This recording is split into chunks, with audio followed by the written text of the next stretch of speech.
Hi, good morning. Today we shall be discussing two important issues related to the agrarian and rural society in India. Our discussion pertains to specifically MA program in sociology, the specific course Sociology of Development and Sociology in India. We will be discussing first the agrarian transformation in India. While we will be discussing the agrarian transformation, we also will widen the scope of this discussion specific to going beyond the agrarian social formation, agrarian society. Usually, while we are discussing the agrarian society in India, we keep on discussing also the rural society. But we have to make a distinction between the agrarian society and the rural society. In a rural society that is quite wide enough, and within this rural social framework, we find different kind of social group interacting with each other with different kind of a social, economic and political formation. But in agrarian society, that is also part of a rural society. Here we specifically engage ourselves with the discussion on the agrarian framework, the people within which people specifically engaging themselves with the agrarian social activities. By doing so, let us come to this point, that is, when we are talking about rural, what do we mean by rural and what do we mean by agrarian? When we are talking about the rural, we are talking about a category of a society, those which are not urban. So first we have to define urban, then we have to go beyond what is not urban. When we talk about urban, we talk about in terms of a minimum population concentration of 5,000 in a given space, and population concentration ratio would be to the extent of 400 people per square kilometer, and 75% of the male workers will be engaged in non-agricultural occupation, and simultaneously there will be availability of modern and civic amenities. By saying so, what I am talking about, when we are talking about a rural society, we are talking about a society where the population concentration is not up to 5,000 in a given area, and population concentration is not to the extent of 400 population per square kilometer, and also here more than 75% of the people are not engaged in non-agricultural activities. And also simultaneously we will have to understand that modern amenities, by which we mean the modern road, the transport, the hospital, schools, colleges, universities, those are not available to the extent with the density which is required for this population. So the way rural is defined, keep in mind, rural is defined vis-a-vis a category that is urban. In our country now, we are having roughly around 6,50,000 villages, and that is considered to be the rural villages in India, and around 68.84% of our population live to the rural areas. So this is a wider scope of the rural areas. Now let us go one step further. When we will be talking about rural transformation, obviously we will be talking about the transformation at a faster rate, at a quantum change in the areas of the economic, social and political activities, social, economic and political arena of the society. So we will be taking cognizance of the economic arrangement, that is the organization of production, socio-cultural framework, we will be talking about the caste, ethnicity, race, and also political arrangement starting from the local bodies, the panchayat, then we are going one step up, that is the state assembly, then we are going beyond, that is we are talking about the parliamentary. So all these political processes are involved part of the rural society. But when we are talking about the agrarian society, we are specifically talking about the category of the people, those are specifically meant in terms of the ownership, control and use of land. So keep in mind, we are talking about the agrarian social structure, a network of social relationship that is evolved based on the ownership, control and use of land. Well, when you are talking about the agrarian social structure, also it's having own organization of production, that is totally dependent on land, while the rural social structure may not be totally dependent on land. It is household industry may be one, there may be non-agricultural may be another. So it is a combination of other activities that gives the foundation of a rural society and agrarian society quite specific. Now come to this point, the organization of production in agrarian society is simply land, and its political arrangement is totally dependent on ownership, manage and control of the land. So land is the main connotation, concern for an agrarian society. So when we are talking the rural and also the agrarian society, they are equally influenced by the local, the village, town, city, national and the global connectivity. So combination, what we are talking about, widely influences each other.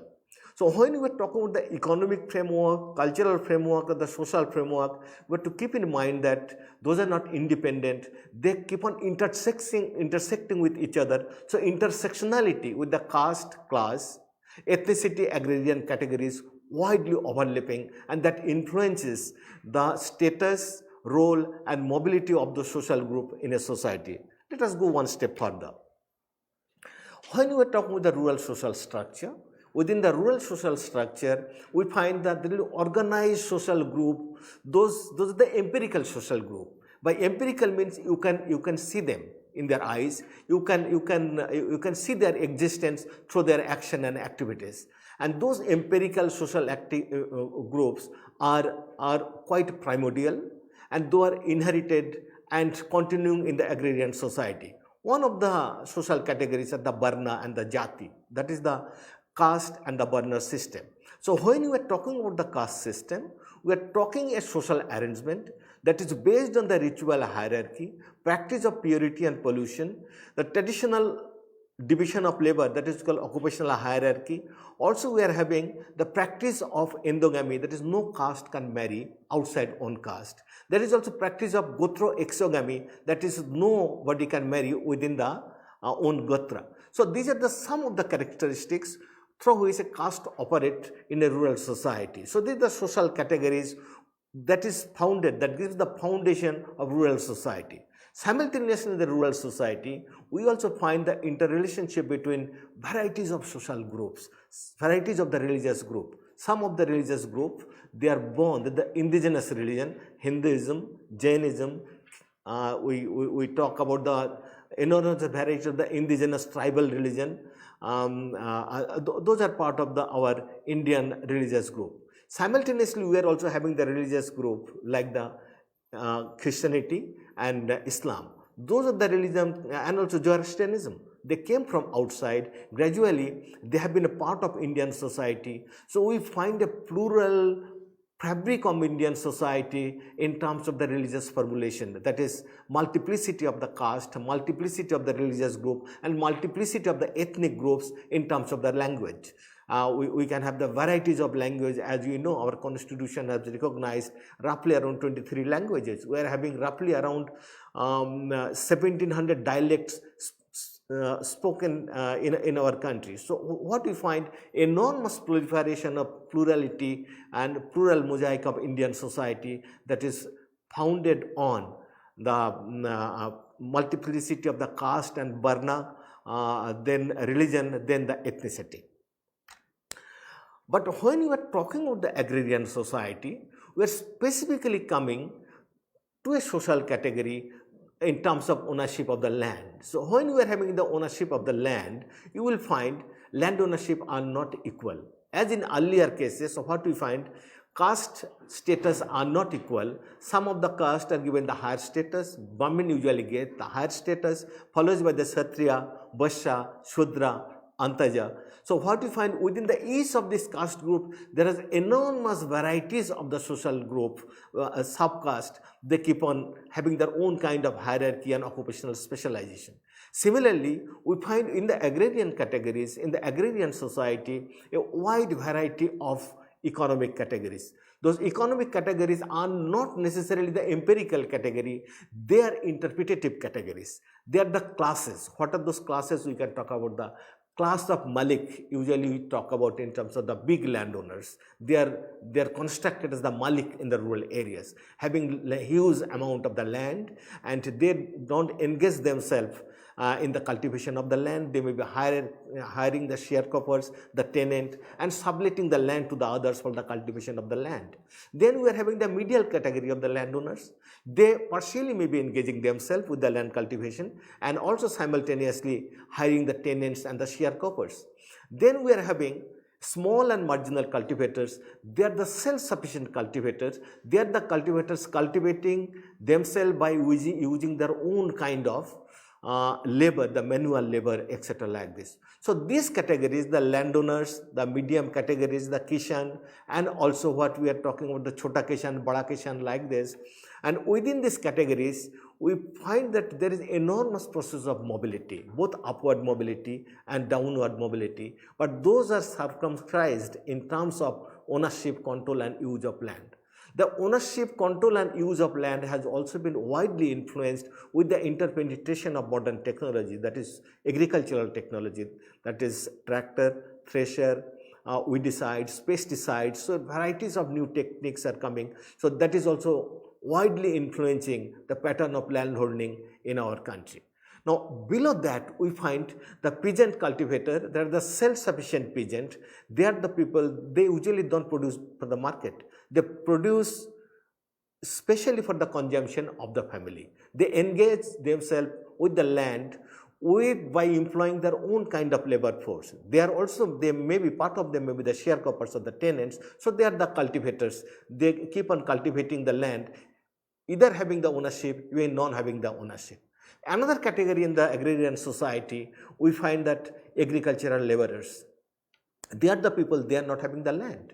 Even they are having the land that may be too minimum size, those land is not sufficient enough to ensure their livelihood security. So what they keep on doing in the rural areas, they keep on selling their labor power, especially to the big landowners, medium landowners, at times to the marginal landowners, small landowners, for ensuring their livelihood security. So what we find, all these categories are not equally arranged, rather unequally arranged in the rural society in terms of the ownership, control, use, and management of the land.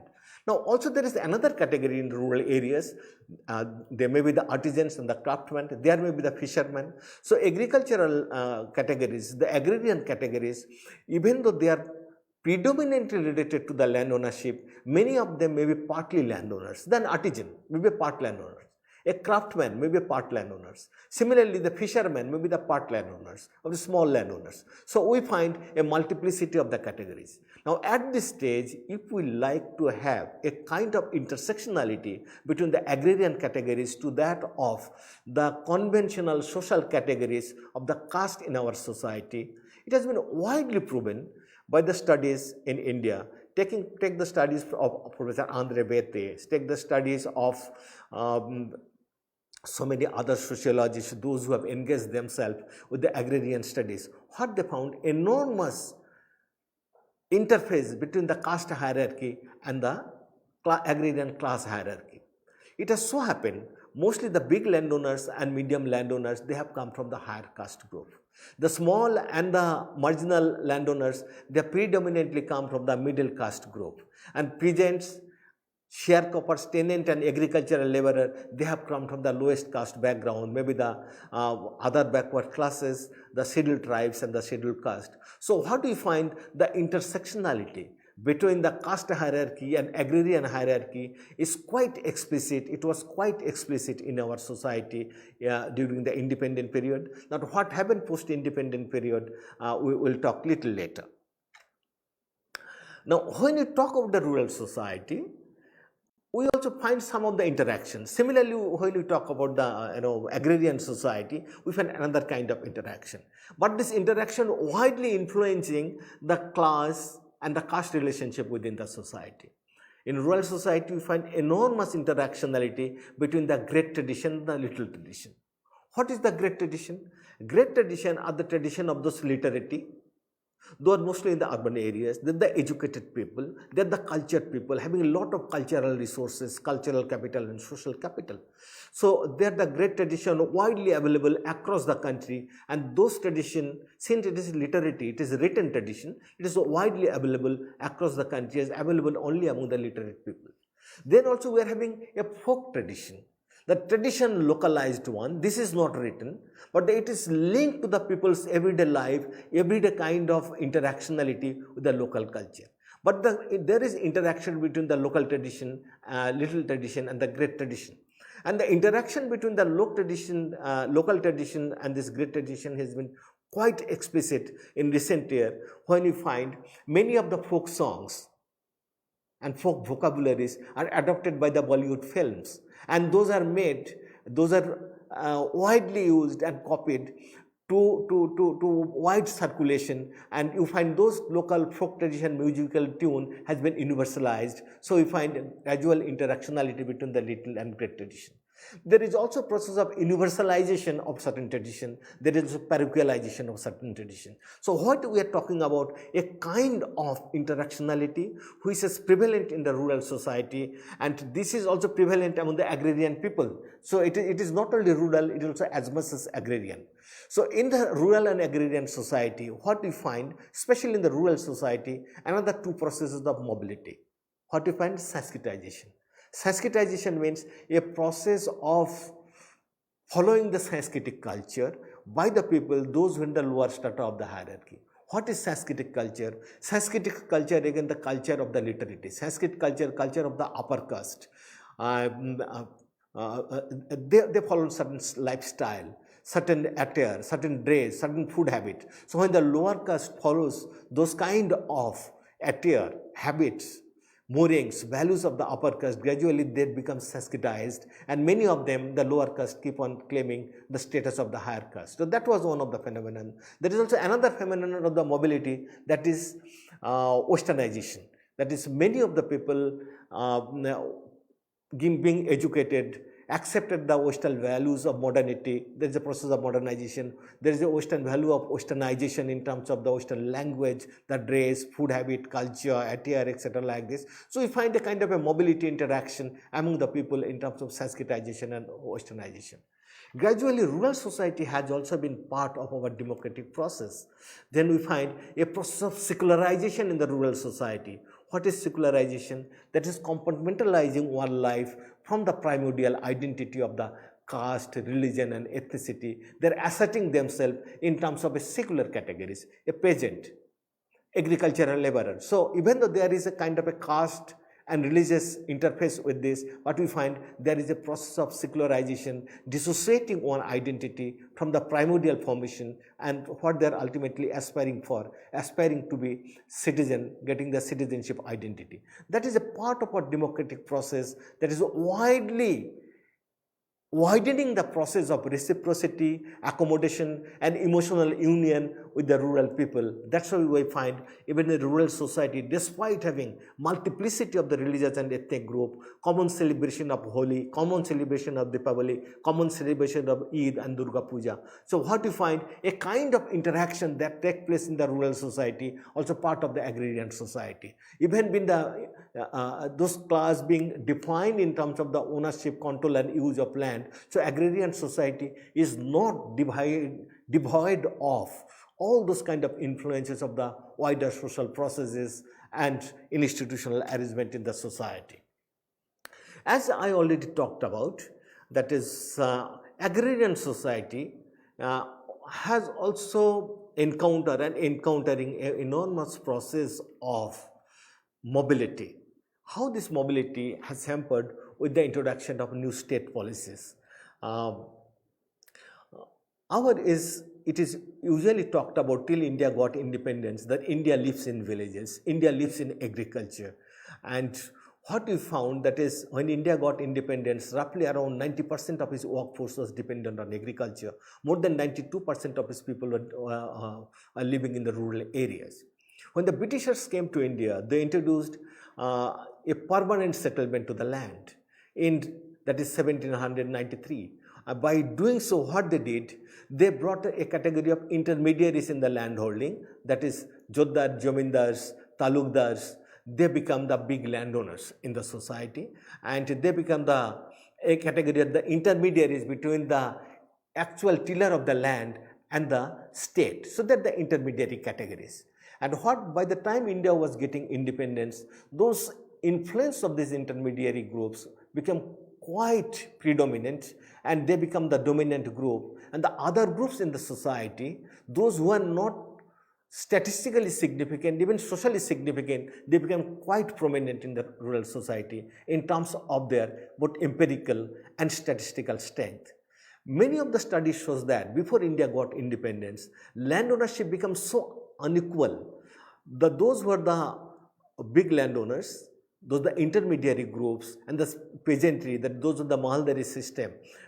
What they are doing, they are occupying the vast tract of the land, and they are having a huge amount of income. In the process, they took the whole advantage of the insecure social groups, those who are the rural artisans and others, because the British group came, the colonials group came, our artisans, they are not in a position to compete with the Western good, the colonial good. Ultimately, they gave up, and what they do? They become the agricultural laborers. At times, they become the sharecroppers. And to those who are earning more land, earning more money from the land, they also tried to have a space to invest in the land. What they started to do, they started purchasing more and more land, giving the people loan at a higher rate of interest. By giving it, they make the people dependent on them. So those who took land and unable to return those money, what they did, they sold off that land to the big landowners, with the condition that they will be cultivating the same piece of land, either as a sharecropper. In Bengal, we call it Bargadar. In other place, the Bataidar, in northern part of the country. And those who are not settled in the land as a Bargadar or Bataidar, many of them become the agricultural laborers. So what we found, that is the agricultural laborers and the tenants, those who were not the social categories, before the arrival, before we got the independence, they were comprising more than 60% of the rural household. So enormous proliferation, and we found a downward mobility of the huge amount of agrarian population, or the upward mobility of the people, those who are having the more economic resources in their hand. So gradually started happening. What happened, that is immediately after independence, the government of India introduced the land reform. Land reform widely talked about restructuring the land ownership pattern in the country, and introduced in 1950s, especially in 1952, and it talked about the 5 pillars of the land reform.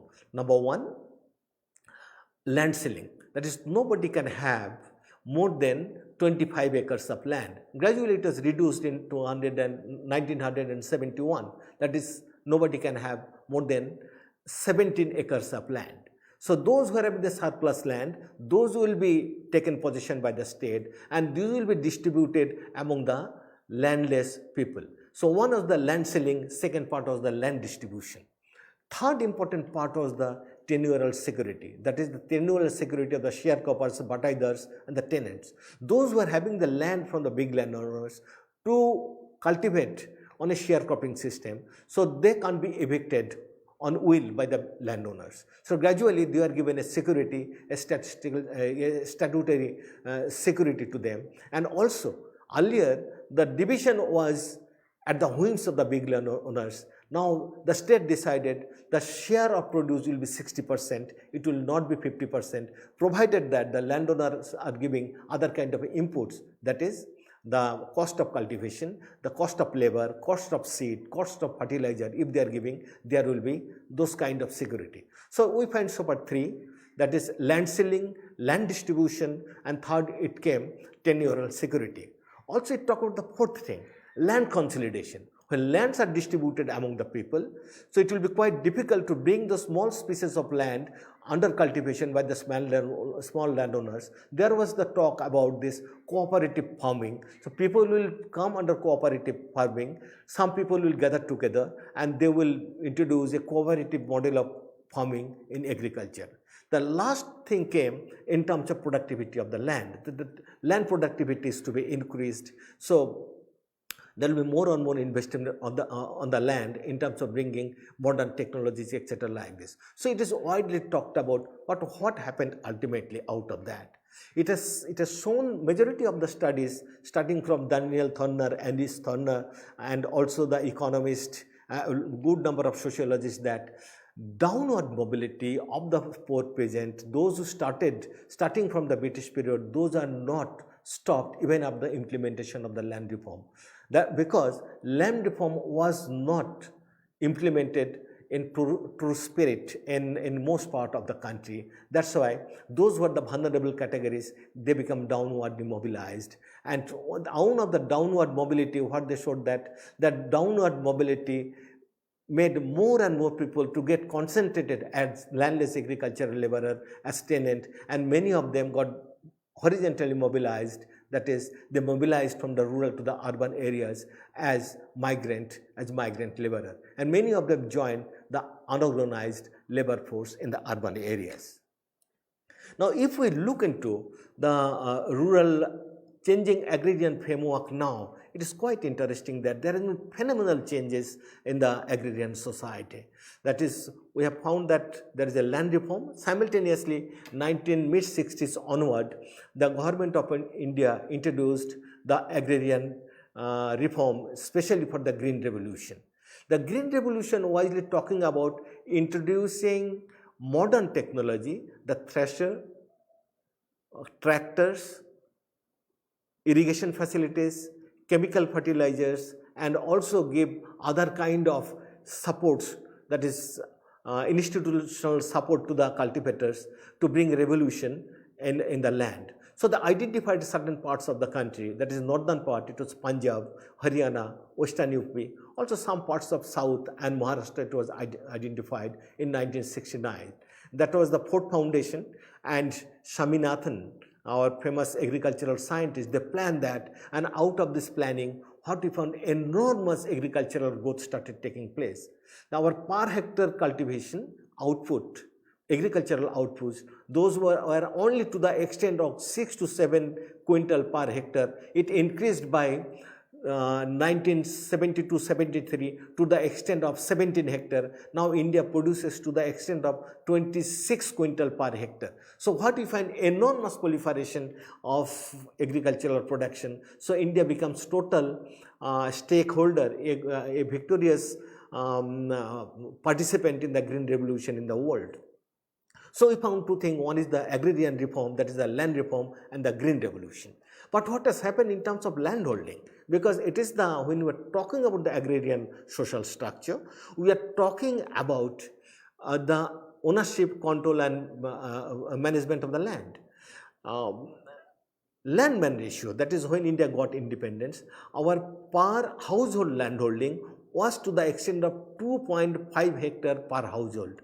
Now in 2011, it has reduced to the extent of only 0.4 hectare per household. It's an enormous decline of the landman ratio. And if we go in terms of per individual landholding, when India got independence, per individual landholding was to the extent of 0.5 hectare per person. Now it has declined to the extent of 0.9 hectare per person. So what we find, enormous decline in the landman ratio in the country, because number of the population has increased. When India got independence, 36 crores of population was living in the same space of land, and of the 36 crores of population, 91% of the people was dependent on agriculture. Now what we find, that is, number of the population has increased, that is to the extent of 125 crores. And what we find, land mass has not increased, though the productivity has increased, though simultaneously crops production from the land has increased, but the landman ratio has declined, because land gives the enormous inherent traditional security to the people. That base of getting security from the rural area, it has declined. Out of this increasing landman ratio, the second phenomenon has been casualization of the rural labor force. The casualization has taken place in three important ways. Number one, increase in the marginal workers. What are the marginal workers? Marginal workers are the people, those who don't get those who don't get more than 180 days of work in the rural areas. Before 1991, only 9% of the rural household was the marginal workers. Now we find in 2011 that is roughly around 30% of the rural household has emerged to be the marginal workers. That means they are the workers, around 30% of the rural workers are not getting full employment in the rural areas.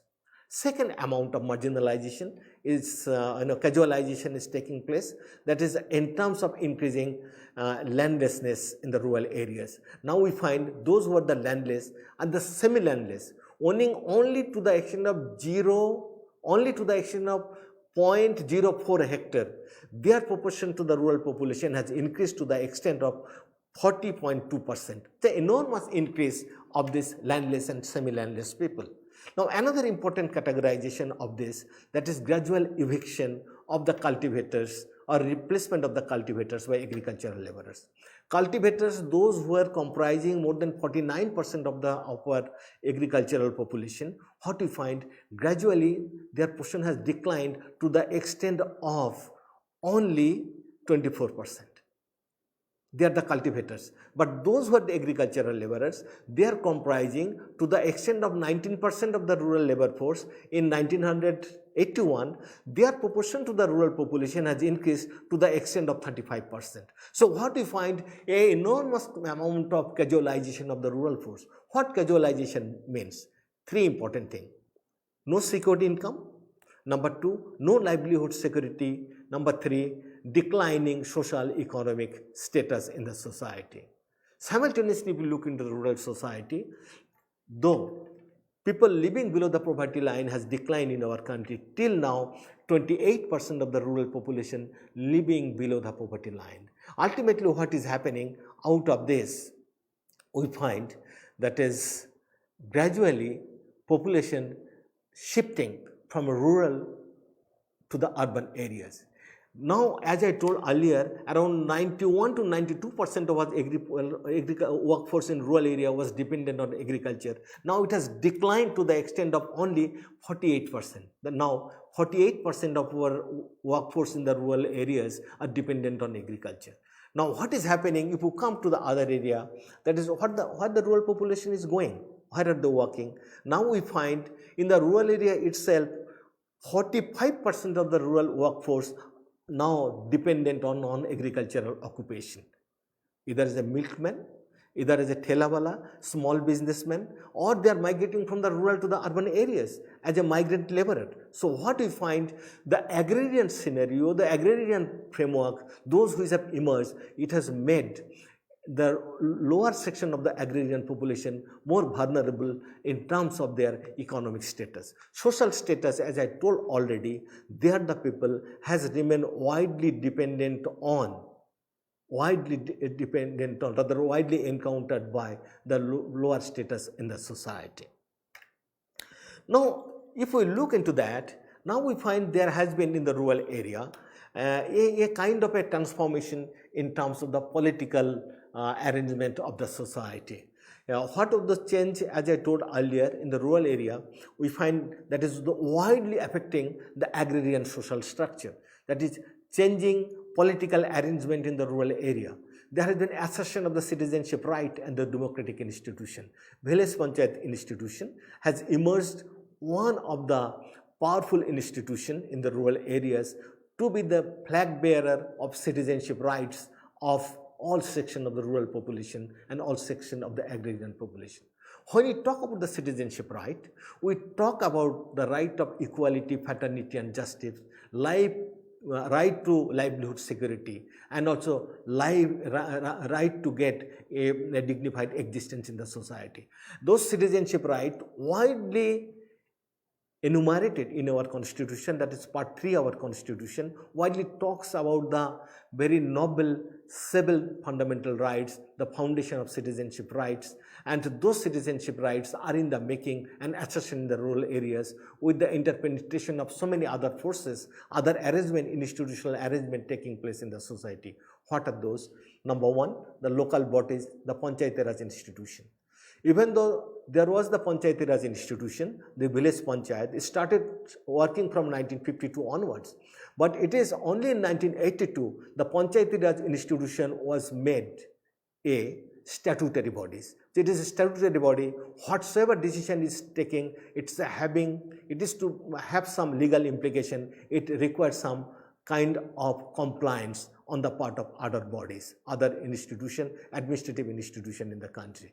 So it is also another thing, that is Panchayati Raj institution also specified 30% reservation for the women in the Panchayati Raj institution seats. So next elections are held on the basis of 30% reservation for the women.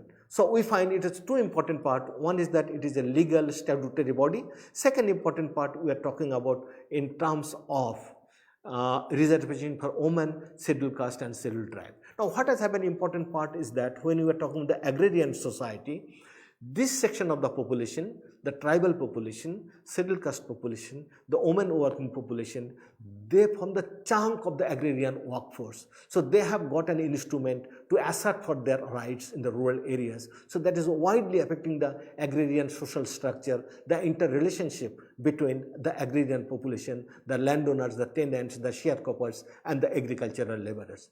Now as I told earlier, there has been enormous proliferation of the non-agricultural activities in the rural areas. So what we find, it is simultaneously agricultural population in rural India or in agrarian India is not totally dependent on one-to-one employer-employee relationship.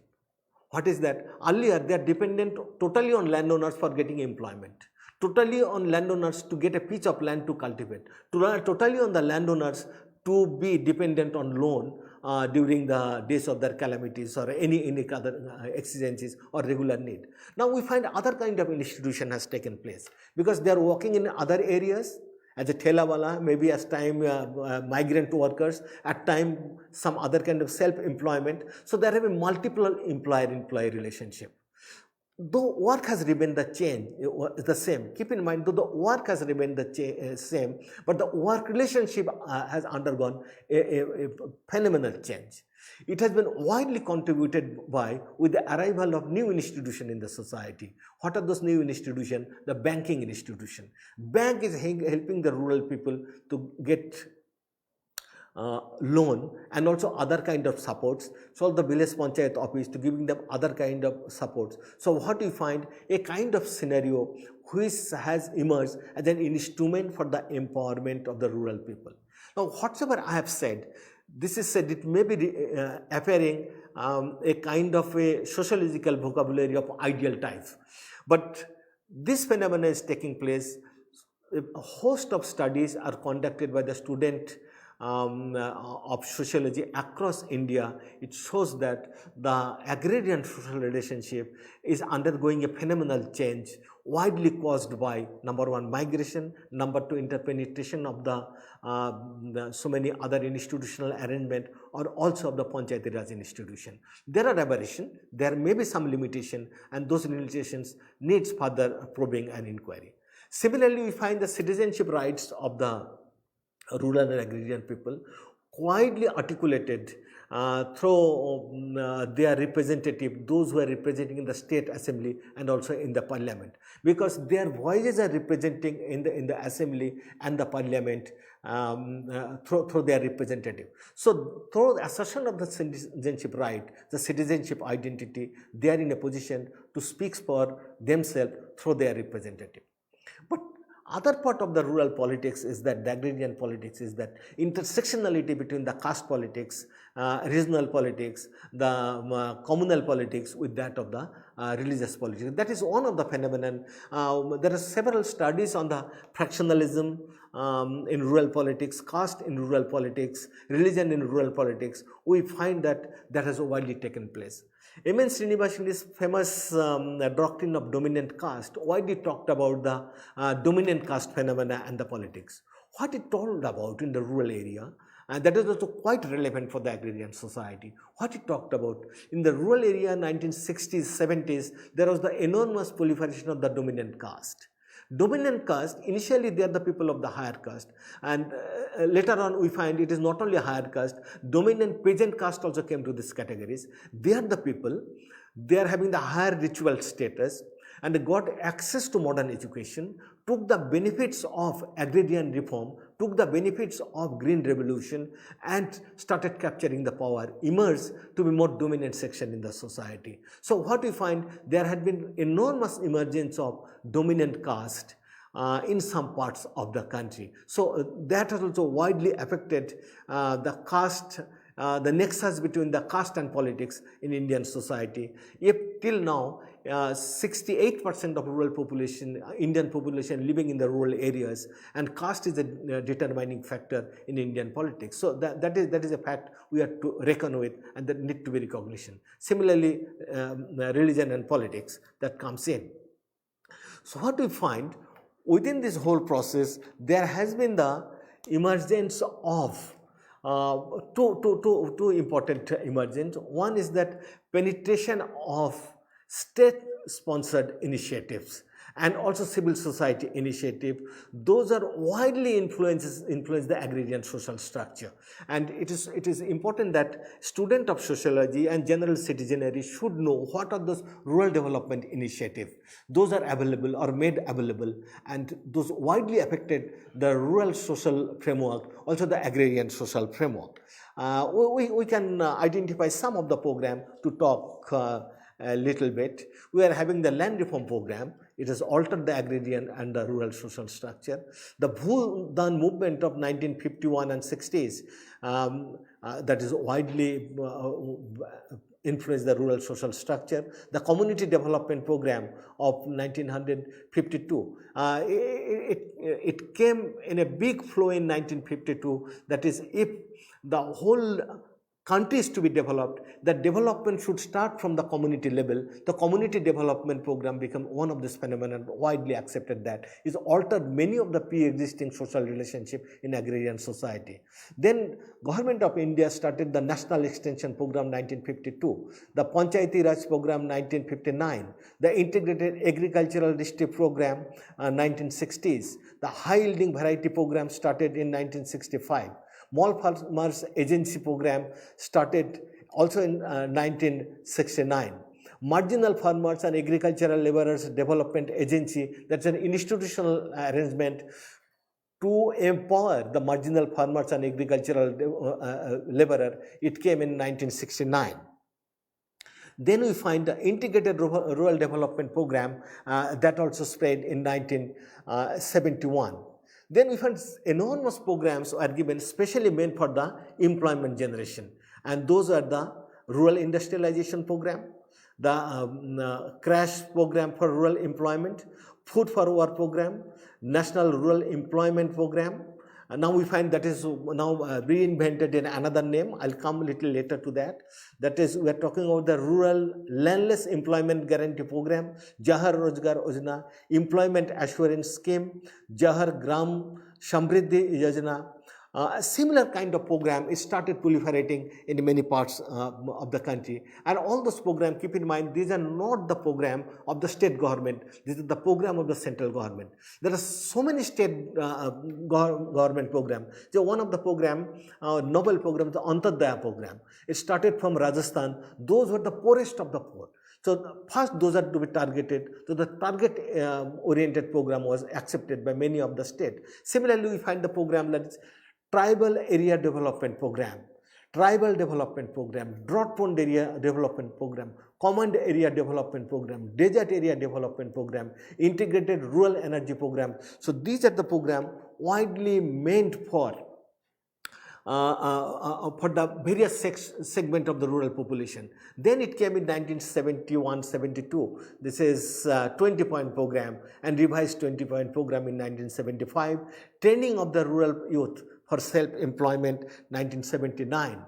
And now recently we find some of the very influential programs started for the rural infrastructure, rural employment, and also motivation and skill development of the rural youth. The Pradhan Mantri Gram Sadak Yojana is one. Scheme for the fund for upgradation and regeneration of the traditional industries, that is one of the program widely accepted to rejuvenate the traditional industry in our society, scheme for the promotion of innovation of the rural industry and entrepreneurship, and Pradhan Mantri Matsya Sampada Yojana, that is a program to improve the fisheries in our country.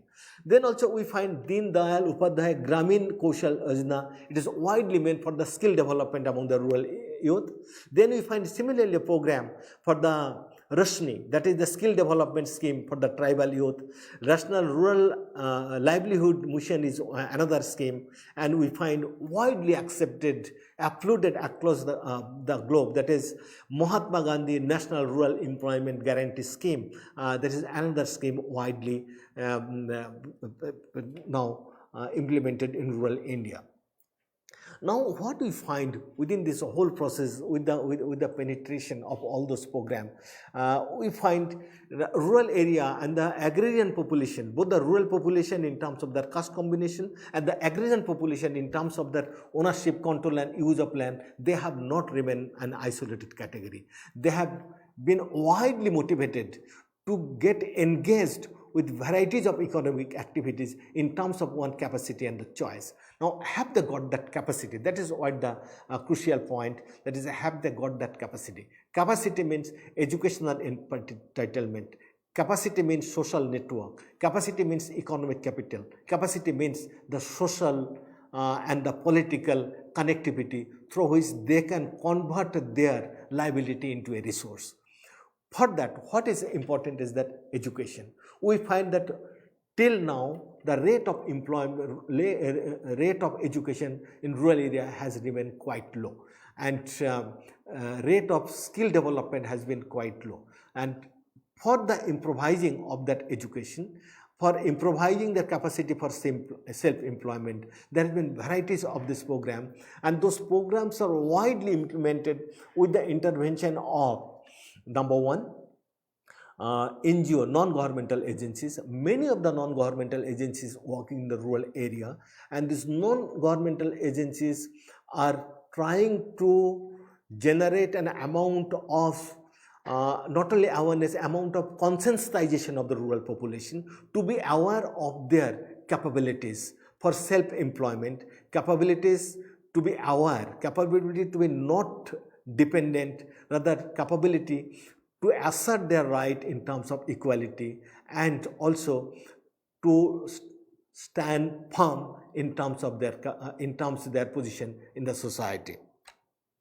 So what we find that despite all those things, all those developmental initiative, constitutional provision and the reformative measures, the hard realities of inequality in the agrarian society is prevalent.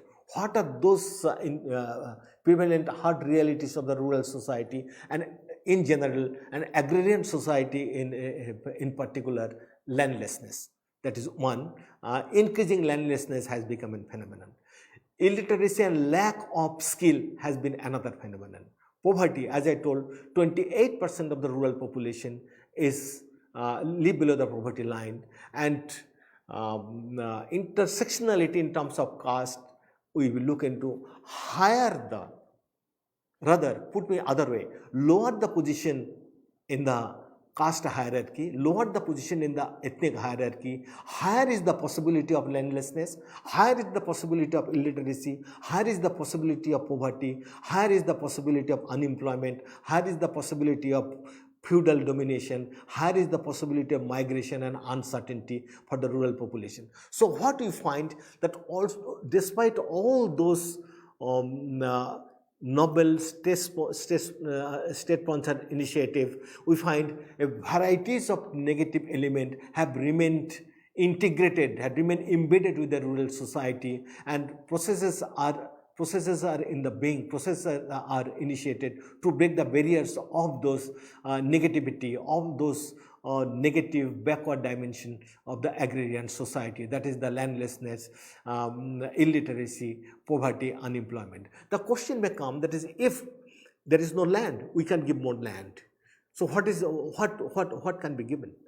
Actually, conventionally we have thought of, that is, perhaps the two sides of employment that is available only for the rural population. What are those two sides? One side is the land, another side is that industrialization. But if there is another side, another important side, the third important side, cultivation of the mind, the capability, the empowering ability of individual in the society, especially of the rural youth, giving them the proper education and training so that they can be the flag bearer of their own knowledge. It is for the cultivation of the mind, it is for the cultivation of their capability that they can be the true stakeholder of the emerging society, that is the emerging knowledge society in India, through is the rural, the agrarian population will not remain an agrarian population in agrarian terms. They will be an agrarian population in intellectual terms. They will give lot of innovation that may come in through their mind, through cultivation of their mind, and contribute to the national development. So whatsoever we find that enormous unemployment, poverty in rural area that is gradually brought in. Those are migrated to the urban areas. How those are migrated? Because any migrant laborer coming from the rural to the urban areas, they are also bringing the rural poverty to the urban areas, rural uncertainty to the urban areas, rural backwardness to the urban areas. Because coming in the urban areas, overnight they can't be enlightened. There will be a generational cost, and there will be a lot of sufferings, a lot of livelihood insecurity. Many of them they are undergoing, and they undergo. They can be stopped, and those can be stopped only by empowering the rural sector, by giving the all capabilities that the rural and agrarian population deserve in their own rights as citizen of this country. Now the third important part, we find that rural India, because of its deprivation, is encountering a lot of rural discontent, and those discontents are reflected in terms of what we find the peasant movement, the agricultural laborer movement, the farmers movement, the scheduled caste, scheduled tribe, and other caste, other category movement. There have been assertion of the rights both from the radical means and also the institutionalized means. Now we find the Constitution of India has given wide framework to channelize on discontent, to speak for the discontent through institutionalized means, through the parliamentary procedure, through the democratic procedure, through the panchayat institution. So what we find, a process of assertion has taken place. That assertion has been a part of democratic culture in rural areas, and here we find a kind of assertion that is transforming our society to a new direction. So whatsoever we said so far, let us just summarize in brief. Number one, we have talked about the intersectionality between the rural and urban society. What is rural and what is agrarian? So what we try to do there, that is rural society and the agrarian society, these are interrelated societies. There are certain institutional arrangement. With this institutional arrangement, those societies are gradually getting transformed. While the rural society, immediate social groups are the caste, ethnicity, and religion. In the agrarian society, the rural groups are formed in terms of ownership, control, and management of land. So in terms of, that is earlier the ritual and the primordial category, here we find a category based on the land ownership. Then we find second part we have talked about in terms of nature of state intervention has taken place in terms of transformation of the rural area. Nature of state intervention has taken place in term for the transformation of the agrarian population. So what we find, what have been the impact? Despite that, we have talked about rural area and the agrarian society has been hard pressed because of certain inequality and uncertainty. And then we talked about, because of inequality and uncertainty, there has been amount of discontent. And third, we talked about those discontent are institutionally channelized for democratic assertion, for a greater transformation in the agrarian society. Thank you very much for being with me, and should you have any question, you can write in the Facebook, and I'll be happy to give answer to all of your questions that you may be having in your mind. Thank you very much. Thank you for being with me.